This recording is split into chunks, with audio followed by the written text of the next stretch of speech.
For everyone trying to raise money, I want you to know that Airbnb was trying to raise $150,000 at a $1.5 million, I think, post-money valuation. And here's one of many rejection letters.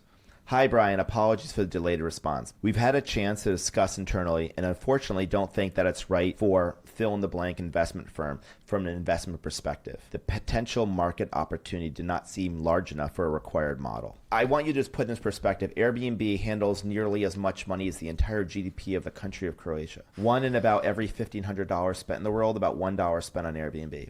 That's a pretty large market. And our business is pretty much the same idea as the idea that we proposed that person who said our market opportunity wasn't large enough.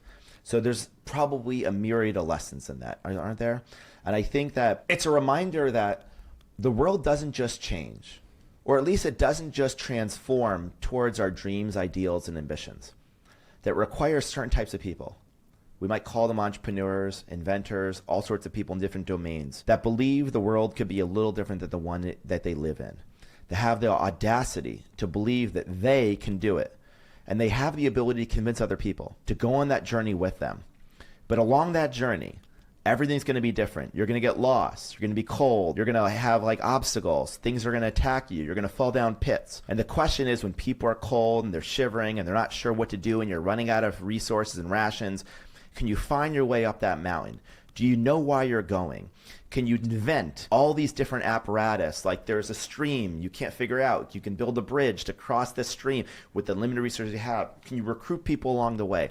And can you beat the drum? And when people are tired and they say, I want to sleep, you say, yes, we're going to rest, but we got to go. Just 500 more steps. I know it's right over the edge. I think we can do a little bit better. And can you push people outside their comfort zone? Not enough to hate you, but enough to feel like a trainer.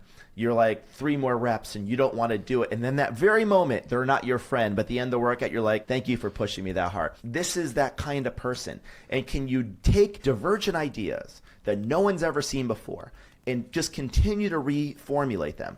Could you store these ideas in your head, 1,000 competing ideas, and just reformulate them in your mind? It turns out this stuff is difficult, but you can work your way up there. Most people watching this have the skill set to be an entrepreneur. Not everyone has the skill set or the desire to run a giant company. I don't think everyone needs to do that, but a lot of people have the skill set to do something, to start something. This is what you need to get up the mountain. And the problem is, imagine we got up the mountain and then somebody was dropped from a helicopter, having never walked up the mountain, and you tell them, okay, now you lead this group up the next mountain. Can you imagine how hard it'd be for that person to drop from the sky? Or maybe they joined a third of the way up the mountain, but they weren't there at the very beginning. You see, a founder brings 3 things that a professional manager doesn't have. The first thing a founder has is they're the biological parent. So you can love something, but when you're the biological parent of something, like it came from you, it is you. There's a deep passion in love. The second thing a founder has is they have the permission. Like I can't tell another child what to do, but if they were my child, I probably could. I have the permission. I could rebrand the company and a professional manager would probably come and say, I can't do that. But I know how we named it. I know how we branded it. So you know what you can change. And the third thing that a founder brings is you built it, so you know how to rebuild it.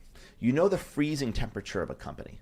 You know at what temperature it melts. You're not just managing it, you're building it. The problem is professional managers typically don't have any of those 3, at least not in the abundance of founders. But the problem with founders, there's 2 problems. The first is most of them cannot scale to run a giant company. And even if they do, the last problem is they don't live forever. And companies, great companies, usually want to live longer than humans do.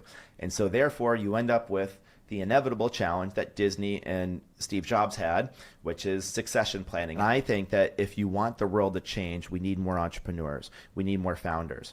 If you want to empower more women, you should make more women entrepreneurs. If you want to lift up more economies around the world, you should lift up entrepreneurs in those economies. It's one of the greatest ways to create wealth, to change the world, and to just change the trajectory of society.